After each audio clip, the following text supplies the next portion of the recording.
Looks like Netflix is back at it again with a new Netflix original movie called To All the Boys I've Loved Before.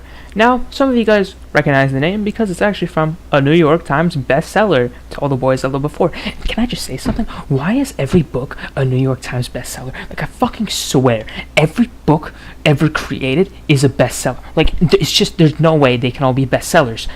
There's no way. Yeah, but like, I'd love to give an in-depth review on this movie because it's so interesting. So it starts out just like any dumb romance movie with some, fairy tale love scene that honestly just triggered me because I'll never have that because no one loves me. But then like Laura Jean, the main character, has a crush on her sister's boyfriend. That's who is in the dream that she's having, what the fuck? So, we're just gonna ignore the part where she has a crush on her sister's boyfriend, and, let's talk about how the part where her sister dumps her boyfriend during dinner when he says that he bought a ticket to come see her when she goes to, like, Sweden or wherever for college. Like, my man, Josh, is trying his damn best here, and he's not appreciated. Because, like, I'm crying during this movie, and we're, like, 5 minutes in, because I'm like, holy shit, Josh can date me, for fuck's sake. Like, he's such a good guy. Why'd she dump him? So, like, you know what? Moral of the story, females out here breaking hearts in 2018. Like, I don't know, fam. Like, what the fuck's the problem? So, also, Laura Jean is terrible at driving, because she runs a guy over with her car, Peter Kavinsky. And if you're wondering why I say Peter Kavinsky and not just Peter, I don't fucking know. This whole movie, they only call him Peter Kavinsky. Like, I don't understand. What's so special about, like, his last name? It's like, they could just call him Peter. Like, it's not like in Spider-Man, they're like, Peter Parker. Shit, they do that sometimes. But, like, usually, like, when he's talking to, like, his buds, or, like, Tony's not like Peter Parker. He's like Peter, or, Spider-Boy or some shit.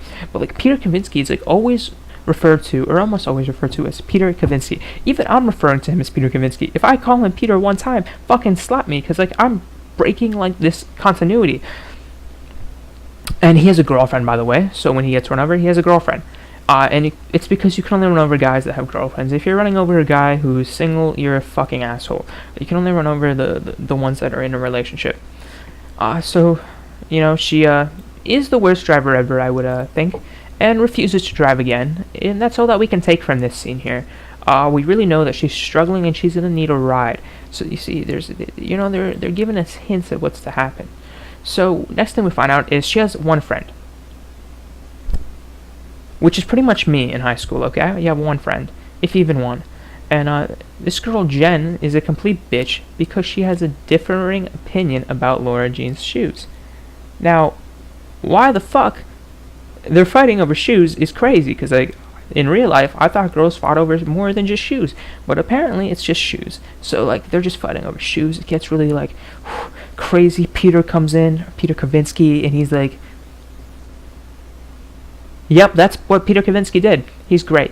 So her little sister realizes how lonely Laura Jean is, and takes all the letters she wrote about the guy she liked and sends them to all the 5 boys she loved.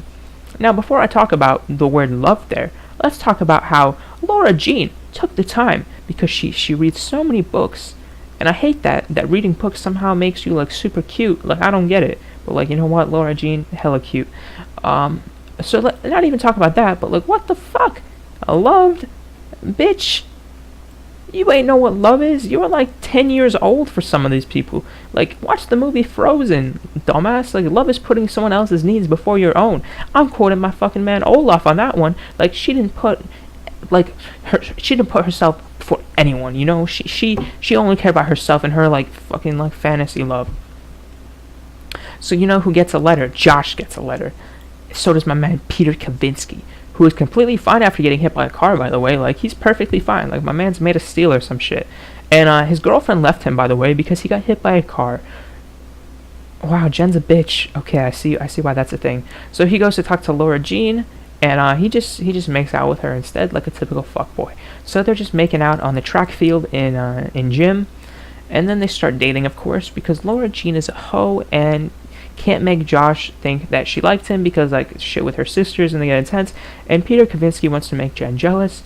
so that she wants to take him back even though he was hit by a car, because obviously she can't date him because he was hit by a car. That's why they broke up, you know? So they have rules, of course, like any relationship. Like no more kissing, because kissing is supposed to be safe for fucking marriage, and this movie does not support Jesus, and everyone in the show is going to fucking hell. Oh, so Peter has to drive Laura Jean and her sister to school every day, because remember, Laura Jean hits people when she drives, and probably shouldn't have passed her driving test. We should have went over that in the movie, because what the hell. They also have to watch these stupid movies like 16 Candles and Fight Club, and if you're anything like me, you haven't seen either of those movies, so after this movie, you have to go watch 2 other fucking movies. It's great, and they're not even on Netflix. They might be on Netflix, but I don't know, because I didn't even bother looking. Okay, so then Peter goes full fuckboy mode. That Laura Jean has to go on the ski trip with him, and that's where they have sex. Well, most couples do. So this is the premise of the movie, and I know it's a lot, and it's pretty crazy, actually. It gets very interesting when Laura Jean goes full bitch mode. So my man Peter Kavinsky, I just realized that Kavinsky, like the ski trip. Holy shit, I'm onto something here. He tries his best to get stuff Laura Jean likes, because he actually likes her. And Laura Jean is like, ha ha ha, you can sit by Jen on the bus. Like, bitch, this is a great guy. Stop being difficult. He went across town to get you what you wanted. You know, the drink you liked. So what the fuck? I don't understand. Why is she such a bitch? Like, no one did that shit for me, you know? Like, again, like, I'm just saying, like, Peter Kavinsky, if shit with Laura Jean does not work out, just date me. Like, please. And, like, I'd love if you did that stuff for me. No one else does shit for me. So, like, then one of the other guys she sent a letter to turned out to be gay, and he's on the ski trip as well. And, you know, that probably wouldn't have worked out between them. So, they just do face masks together, you know? They're friends now, you know? And, like, I'm not gonna lie, that sounds pretty fucking dope, because who likes skiing? Like, my man, like, I don't even know what his name is, but, like, he's fucking thinking, like, I'd rather do a face mask. Like, come on, it's good for your face, too. You're gonna look hella sexy afterwards. Like, I don't know, like, 2018, like, we gotta do face masks now. We gotta look hella good. So, personally here, I'm gonna tell a personal story now in my review. I lived in Minnesota for 10 years, and you know how many times I went skiing? 0. And now you're like, oh, why? Because fuck the outdoors. I went sledding, and I got a bruise and broke my glasses. If I went skiing, I'd sever an arm. So the two of them do their face masks, and the guy's like, yo, Peter Kavinsky probably in the hot tub, ready to have some hot tub sex. So Laura Jean goes, and they make a porno in the hot tub. Good thing her dad gave her condoms before dropping her off, right? Dad of the year. And Jen films it all, because she's literally a stalker, but aren't all exes like that? It's like mad cute, you know what I mean? And she sent it to everyone. She posted it on like Instagram. So Laura Jean gets super mad and goes home because Jen said that Peter Kavinsky slept in her room that night, inferring they had sex. And obviously Laura Jean got a bit mad, so Peter Kavinsky the ski thing just never gets old. Comes over and tries to talk to her, and Josh is like, she doesn't want to talk, bro. Her older sister comes out, and Peter says that she still loves Josh, and that's why she's being like this. And her sister's like, oh my god, you love my ex-boyfriend. And this causes some family drama, which has to be ended soon because Laura Jean's porno has been leaked. So her older sister emails Instagram that it's child pornography, and boom, problem solved. Wish I could do that with just pictures of me and my ex. Ha, I'm funny. So her little sister confesses to sending the letters and is killed, and Laura Jean has to hide the body.